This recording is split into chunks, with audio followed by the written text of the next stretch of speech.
बिस्मिल्लाहिर्रहमानिर्रहीम। खातिन हज़रात, मैं हूं अख्तर अब्बास और आप सबको मेरा सलाम पहुंचे। लाहौर वैसे जिंदा दलान का शहर है, खाने भी बड़े मज़े मज़े के हैं। लक्ष्मी पे चले जाएं, अनारकली में चले जाएं। हाल ही में हमारे जो हमाद साहब ने बताया कि कैंट में एक दुकान है जहां दुमचियाँ मिलती हैं। अच्छा, अल्लाह माफ़ करे जी, मकरूह सी चीज़ है ये मुर्गी का जो पिछला हिस्सा होता है दुम के नीचे, ये उसको काट के मेरा ख्याल है सब चीज़ें वो बिक जाती हैं। जो उसके पंख और पाँव होते हैं, ये पाँव भी बेच देते हैं। पाँव के भी मेरे ख्याल बाद में कोई यखनी वखनी बना के बेची जाती है। लेकिन ये दुमची तो अजीब, मतलब सुन के ही आपको उसकी ज़रा विजुलाइज करें तो इट लुक्स ऑकवर्ड। लेकिन चूँकि हलाल चीज़ों में से उस पर कोई ठप्पा नहीं लगा कि हलाल है या हराम है, लोग खाते हैं। खाने पे तो जिस चीज़ में भी आ जाए, अल्लाह माफ़ करे, फिर कोई माइक अल्लाह उनको रोक नहीं सकता। इसी तरह पूरे लाहौर में जगह जगह रेडियो पे ये जो मुर्गियों के पंजे होते हैं वो लटके हुए नजर आएंगे। और या अगर कहीं यखनी मिल रही होगी तो वो होगी कहीं मुर्गियों के पंजों की, लेकिन इजहार वो कुछ भी कर सकते हैं।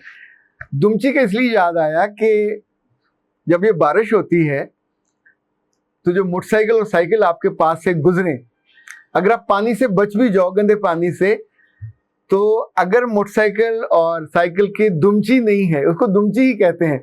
वैसे तो वो मड फ्लैप है जो उसके पीछे से उसको रोकता है। अगर दुमची न लगी हो तो बैठने वाले के अपने कपड़े भी गंदे, अगर किसी गाड़ी के आगे आ गया तो उस गाड़ी का शीशा भी गंदा, अगर आप उसके पीछे आ गए तो अल्लाह माफ करे वो सीधी धार आपके नाक पे और पूरे इन यूं करके बनती है। एक दुमची, हम खाने वाली बात छोड़ देते हैं, वो तो बरसवीले तस्करा आ गया, लेकिन ये दुमची कुल 20 रुपए की आती है। लेकिन उसके लगाने से न सिर्फ अपने कपड़े, अपनी कमर महफूज हो जाती है, बल्कि दूसरे की इज्जत और दूसरे के कपड़े और दूसरे की शक्ल भी महफूज हो जाती है। तीसरी दुमची जो है वो जुबान की है।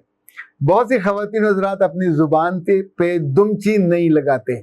कुल 20 रुपए की आती है, मोटरसाइकिल की या साइकिल की। ये वाली तो शायद मुफ्त की है, एक फैसले से लग सकती है।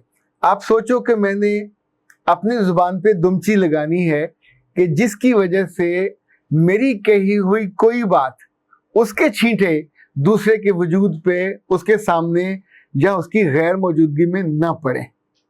ये गीबत कहलाती है, ये बोहतान कहलाता है, ये चुगली कहलाती है। तीनों की सज़ा अलग अलग है। तीनों को मेरे रब ने और उसके रसूल सल्लल्लाहु अलैहि वसल्लम ने सख्त नापसंद फरमाया। तो इनफैक्ट ये जुबान है तो छोटी सी, 4-5 इंच की, मुमकिन है बात की गज भर की जुबान लड़कियों की होती है।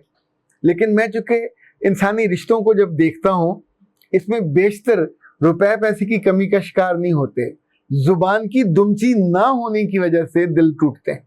जुबान की दुमची ना होने की वजह से बहुत से ताल्लुकात में रखना पड़ता है।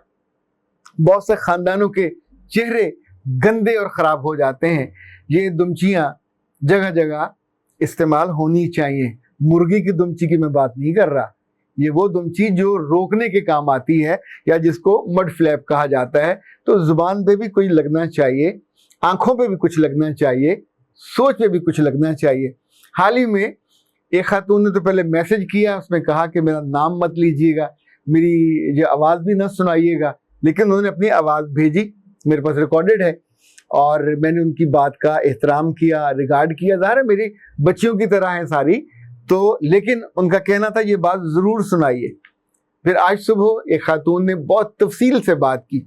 उन्होंने अपने बारे में कहा, उन्होंने ये नहीं कहा मेरी दोस्त और मेरी कज़न फलां का वाक़या। उन्होंने कहा कि मेरी उम्र 30 साल हो गई है और मैंने नेट पे शादी के लिए बने हुए ग्रुपों में अपना प्रोफाइल डाला।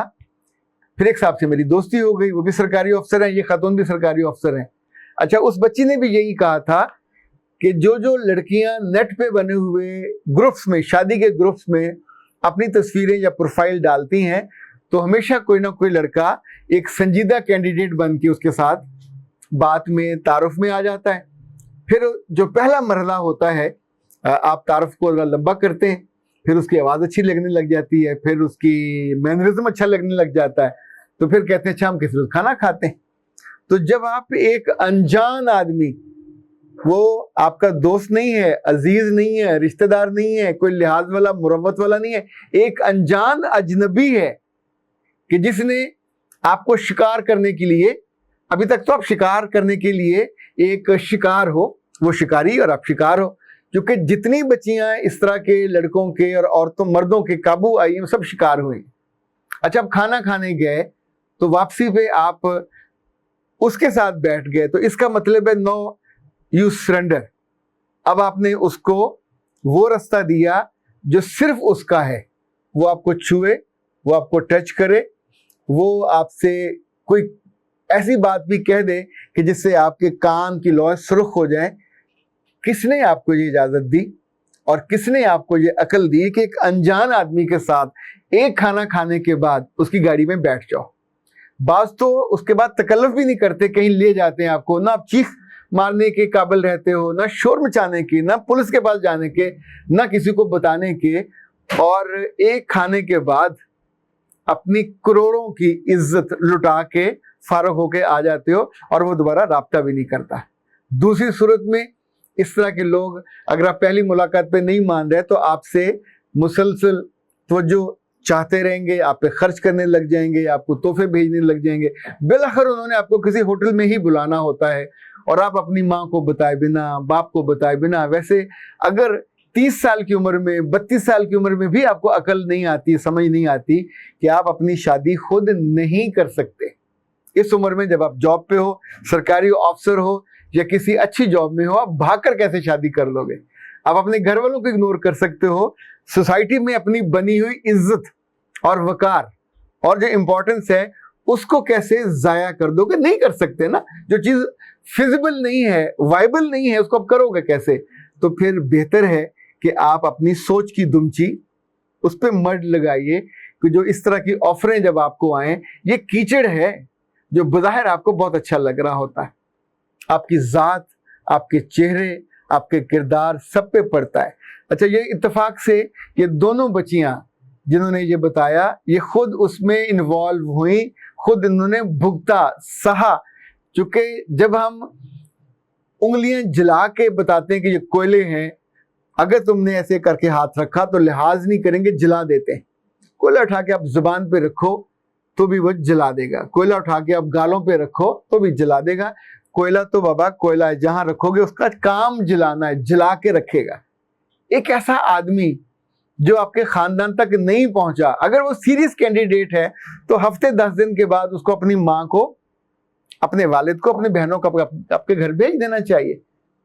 आपका वजूद उसको पसंद आ गया, ओके, आपका चेहरा पसंद आ गया, आपकी पर्सनैलिटी पसंद आ गई, तो बाबा उसको इज्जतदार मर्द के तौर पे आपको एक इज्जतदार खातून या इज्जतदार लड़की समझ के आपके घर तक उसको जाना चाहिए।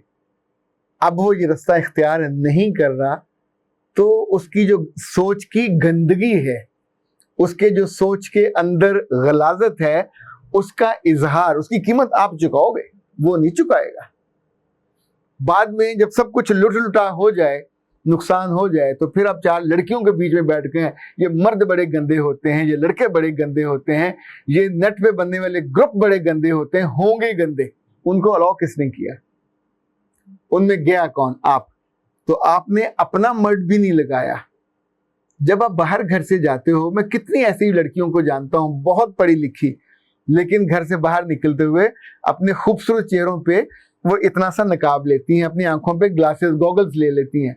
तो मैं कभी पूछता था ये क्यों करते हो, तो उसने कहा सर मेरे मियाँ के लिए ठीक है, मेरे घर वालों के लिए ठीक है, मेरे दोस्तों के लिए भी ठीक है, आप कंफर्टेबल। लेकिन 2-2 टके के चूड़े और चमार मेरी शक्ल को देखें और हर दुकान पे बैठा हुआ और गुजरने वाला मुड़ मुड़ के मेरे चेहरे के नूर को वो जज्ब करने की कोशिश करे, तो मुझे कौन अक्लमंद कहेगा?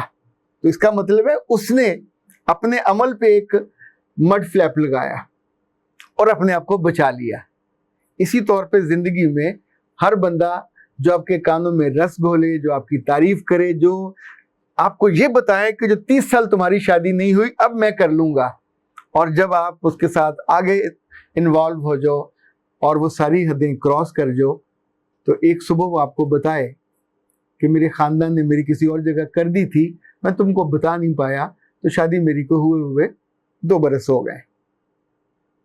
मेरी शादी के हुए हुए 2 माह हो गए, मेरी शादी को हुए हुए 2 दिन हो गए। इन तीनों सूरतों में रत्ती बराबर भी फर्क नहीं है। और इसके बाद इसकी जो अगली बात है वो उससे बड़ा एक सानिहा और वाकया होता है जब वो ये कहते हैं, अजीज तुम ही मुझे हो, मोहब्बत तुम ही से मुझे, तुम्हारे बिना मैं जी नहीं सकता, तो मेरे साथ ताल्लुक में रहना तुम। तो आप कहते हैं कि मुझे अपनाओ और मेरे घर आओ और मुझे ब्याह के ले जाओ। कहते हैं नहीं, ये अब नहीं हो सकता, बीवी मेरी वो बन गई है, लेकिन तुम्हारे बिना मैं जी नहीं सकता। इसका मतलब है अब तुम मेरे साथ नाजायज रिश्ते में, तुम्हारे वजूद की इतनी भी कदर नहीं है कि तुम्हें कोई पाकीज़ा रिश्ता दिया जा सके। तो इन सारे ग्रुपों से, इन सारे लोगों से, इन सारे शिकारियों से कोई नहीं आपको बचा सकता जब तक आप खुद बचना नहीं चाहो। तो लुकमा दिया है, एक मिसाल और दे दीजिए कि ऐसे शिकारी आमतौर पे कहते हैं मैं तुम्हें रानी की तरह रखूंगा, और आप बड़े खुश हो जाते हैं।